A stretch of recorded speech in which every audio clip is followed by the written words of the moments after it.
Bismillah, walhamdulillah, wassalatu wassalamu ala rasulillah. Урматтуу мусулман бир тууганым, пайгамбарыбыз саллаллаху алейхи вассаламга салават айтыштык. Бул биздин жүрөгүбүздөгү пайгамбарыбызга болгон бир сүйүүнүн аламат белгиси. Балки биздин жүрөгүбүздөгү пайгамбар саллаллаху алейхи вассаламга болгон сүйүүнү күчөтөт. Жана ошондой эле салават айтуу бул пайгамбар саллаллаху алейхи вассаламдын биздин үстүндөгү акысы. Аллах Таала бизге жиберген Куранды бизге жетип келүүсүнө пайгамбар саллаллаху алейхи вассалам эң чоң себепкер болгон. Аллах Тааланын жалгыздыгын бизге таанытып, Аллах Таалага кантип туура ибадат кылышты бизге үйрөтүп, пайгамбар саллаллаху алейхи вассалам бизди караңгылыктан нурга алып чыккан киши. Пайгамбар саллаллаху алейхи вассалам бизди тозокко түшөйүн деп калган жерибизден бизди куткарып алып чыккан киши болуп эсептелинет. Жана ошондой эле пайгамбар саллаллаху алейхи вассалам бул жер бетине бизге рахмат болуп жиберилген. Жер бетине пайгамбар саллаллаху алейхи вассалам нур болуп бизге жиберилген. Жана ошондой эле пайгамбарыбыз саллаллаху алейхи вассалам өз үммөтүнө күйгөн өтө улуу киши болгон. Пайгамбар саллаллаху алейхи вассалам биздин үстүндө көптөгөн акылары бар. Мына ошол акыларынан бири биз пайгамбар саллаллаху алейхи вассаламдын сүннөттөрүн аткарыштыгыбыз, пайгамбарыбыздын буйруган буйруктарына моюн сунуштугубуз, пайгамбарыбыз тыюу салган нерселерден тыйылып алысташыбыз, пайгамбар саллаллаху алейхи вассалам алып келген шариятты үйрөнүп, мына ошого амал кылыштыгыбыз, пайгамбар саллаллаху алейхи вассаламдын унутуп бара жаткан сүннөттөрүн кайрадан тирилтип элдерге жайылтыштыгыбыз, мына ушул пайгамбар саллаллаху алейхи вассаламдын акысы. Жана ошондой эле урматтуу мусулман бир тууганым, пайгамбар саллаллаху алейхи вассалам жакшы көргөн нерсени биз дагы жакшы көрүштүгүбүз. Жана пайгамбар саллаллаху алейхи вассалам жакпаган нерсени биз дагы жактырбаштыгыбыз. Бул ушул пайгамбар саллаллаху алейхи вассалам акысы болуп эсептелинет. Жана ошондой эле урматтуу мусулман бир тууганым, пайгамбар саллаллаху алейхи вассаламдын өмүр баянын үйрөнүштүгүбүз, пайгамбар саллаллаху алейхи вассаламды сүйүштүгүбүз бул пайгамбар саллаллаху алейхи вассаламдын акысы. Пайгамбар саллаллаху алейхи вассаламды өз үй бүлөбүздөн, өз бала чакабыздан, өз туугандарыбыздан, жадагасы өзүбүздүн жаныбыздан дагы жогору тутуп, пайгамбарыбызды жакшы көрүштүгүбүз бул пайгамбарыбыздын акысы. Бул биздин жүрөгүбүздө пайгамбар саллаллаху алейхи вассалам болгон бир сүйүүнүн аламат белгиси. Ал эми пайгамбар саллаллаху алейхи вассаламды жакшы көрөм деп туруп, бирок пайгамбарыбыздын сүннөтүн тирите албай жаткан болсок, пайгамбарыбызга ээрчибей жаткан болсок, пайгамбарыбыз жек көргөн нерселерди жек көрбөй жаткан болсок, пайгамбарыбызга жаккан нерселерди сүйө албай жаткан болсок, анда биздин жүрөгүбүздөгү ыйман нуру өтө алсыздап калгандыктын бир белгиси. Биз мындан этият болушубуз керек, алыс болушубуз керек. Анткени эртең кыямат күнүндө биз Аллах Тааланын астында эсепке тартылып, бир азапка душар болуп калышыбыз мүмкүн. Ошондуктан биз ыйманыбызды күчөтүүгө, пайгамбар саллаллаху алейхи вассаламга болгон сүйүүнү дагы күчөтүүгө биз буйрулганбыз. Эми пайгамбарыбызга болгон сүйүүнү күчөтө турган нерсе бул пайгамбарыбызды көп эскериштик. Пайгамбар саллаллаху алейхи вассаламга көп салават айтыштык. Пайгамбар саллаллаху алейхи вассалам жүргөн жерлерди барып көрүп келиштик. Ошол Мадина жерине барыштык, Макка жерине барыштык. Ошол жерге барып пайгамбар саллаллаху алейхи вассаламдын баскан жерлерин басып, пайгамбар саллаллаху алейхи вассаламдын ошол мечитине барып намаз окуштугубуз бул дагы сүйүүнү күчөтөт. Ошол менен биргеликте эле пайгамбар саллаллаху алейхи вассаламга көп салават айтыштык дагы бул пайгамбар саллаллаху алейхи вассаламга болгон биздин жүрөгүбүздөгү сүйүүбүздү күчөтөт. Эми пайгамбар саллаллаху алейхи вассаламга салават айтуу боюнча келе турган болсок, бул өтө фазилеттүү амал.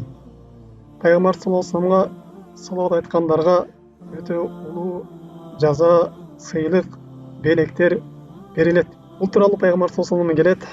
Бул инсандын күнөөлөрү кечирилүүсүнө, күнөөлөрү өчүрүлүүсүнө, жана ошондой эле анын даражасы бийик болуусуна, Аллах Таалага дагы жакындоосуна, жана ошондой эле инсанга дагы сооп жазылуусуна себепкер болот. Пайгамбар саллаллаху алейхи вассалам бир хадисинде мындай дейт: "Мен солли алейхи салатан вахидатан", кимде ким мага бир салават жолдой турган болсо, Аллахумма солли аля саййидина Мухаммадин деп, саллаллаху алейхи ашра салаватин, Аллах Таала ал адамга 10 салават айтат. Аллах Таала мына ошол адамдын күнөөлөрүн кечирет.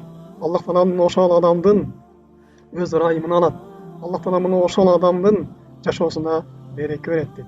Ва хатта анху ашра хатаятин, жана андан 10 күнөөсүн өчүрөт. Рафа алаху ашра даражатин, жана анын 10 даражасын көтереді деп пайғамбар саллаллаху алейхи вассалам бұл салауат айтудың фазилетін осындай баяндап береді. Демек, урматтуу мұсылман бір туғаным, біз пайғамбар саллаллаху алейхи вассаламға бір еле салауат айта тұрған болсақ, бізге Аллах тағала салауат айтады екен, Аллах тағаланың райымы болады екен, Аллах тағаланың кешірімі болады екен, біздің күнәләріміздің кешірілісіне, даражаларымыздың көтерілісіне себепкер болады екен. Жана ошондой эле пайгамбар саллаллаху алейхи вассалам бир хадисинде мындай дейт: "Мен салли алейхи хина юсби ашран ва хина юмси ашран адракатху шафаати яумал қияма." Ким эрте менен мага 10 салават жолдой турган болсо, жана кечинде 10 салават жолдой турган болсо, анда ошол адамга кыямат күнүндө менин шафаатым сөзсүз түрдө жетет деп пайгамбар саллаллаху алейхи вассалам бизге баяндап берет. Демек, урматтуу мусулман бір туганым, кыямат күнүндө кимдер гана пайгамбар саллаллаху алейхи вассаламдын шафаатын каалабайт, кимдер гана пайгамбар саллаллаху алейхи вассалам бирге болууну каалабайт. Эгерде биз ошол нерсени эңсеп каалай турган болсок, анда пайгамбар саллаллаху алейхи вассаламга салават айтыштыбыз керек экен. Жана ошондой эле дагы пайгамбар саллаллаху алейхи вассалам бир хадисинде мындай дейт: "Мен салла алейя фи яумин алфа марратин лам ямут хатта яра мақ'адаху минал жанна." Кимдеги мага бир күндө 1000 салават айта турган болсо, ал жан берилектен алдын ага бейиш көрсөтүлөт дейт. Анын бейиштеги бара турган орду ага көрсөтүлөт дейт. Ал өлө элек алдын эле, анын денесинен жаны үзүлө элек алдын эле ага бейиштеги орду көргөзүлөт дейт. Ал жакшы жан берет дейт. Ал кыйналбастан жан берет дейт. Демек, урматтуу мусулман туганым, бул салаваттын бир фазилети экен. Инсан өлө электен алдын эле бейиш менен сүйүнчүнөт экен. Жан берип аткан кезде күлүп жан берет. Жан берип аткан кезде рахат алып жан берет. Жан берип аткан кезде ошол бейиштеги ордун көрүп, муну ошол нерсеге шашылат. Дагы пайгамбар саллаллаху алейхи вассалам айтат: "Ким садака берүүгө бал таппай калган болсо" дейт. Ким садака берүүгө күчү жетпей калган болсо, анда ал мага салават айтсын деген. Демек, пайгамбар саллаллаху алейхи вассалам салават айтыштык бул садаканын дагы ордуна жүрөт экен. Мындан дагы сырткары, урматтуу мусулман бір туганым, пайгамбар саллаллаху алейхи вассаламга салават айтуунун фазилеттери аябай көп. Алымдарыбыз бул тууралуу 70-80ге чейин жеткирген. Жана ошондой эле пайгамбар саллаллаху алейхи вассалам айтат: "Кимдин астында мен эскерилген болсом" дейт, "бирок мага салават айтпаган болсо, мына ошол адам сараң адам экен" дейт. Дагы бир хадисте пайгамбар саллаллаху алейхи вассалам айтат: "Кимдин астында мен эскерилген болсом, бирок мага салават жолдобой турган болсо, бул адам мурду менен жер сүзсүн, кор болсун, жок болсун" дейт. Демек, урматтуу мусулман бір туганым, биз пайгамбарыбыз саллаллаху алейхи вассаламдын аты эскерилген кезде пайгамбарыбызга салават айтыштык. Саллаллаху алейхи вассалам деп салават жолдоштугубуз бул бизге милдет болот. Ал эми биз үчүн күйүп жанган пайгамбар саллаллаху алейхи вассалам аты эскерилген кезде биз салават жолдобой турган болсок, анда пайгамбар саллаллаху алейхи вассалам айткандай эле эң сараң адам, эң төмөн адам мына ушул экен. Пайгамбар саллаллаху алейхи вассалам айткандай, ал адам мурду менен жер сүзсүн, ал жок болсун, кор болсун дейт. Жана ошондой эле, урматтуу мусулман бір туганым, пайгамбар саллаллаху алейхи вассалам айтат: "Кыямат күнүндө инсандын Сирот көпүрөсүнөн кутулууга эң чоң себепкер болот." Сирот көпүрөсү бул кылычтан курч, кылдан ичке болот.